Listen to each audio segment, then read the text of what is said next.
अङ्गं हरेः पुलकभूषणमाश्रयन्ती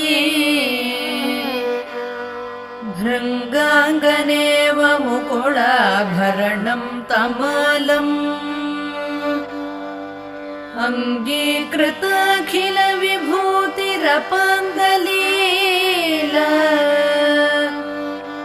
माङ्गल्यदास्तु मम मङ्गलदेवतायाः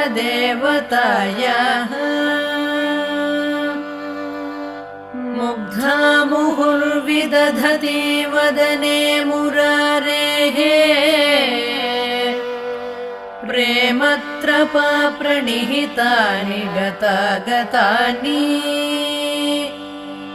मालादृशोर्मधुकरीव महोत्पलेया सा मे श्रियं दिशतु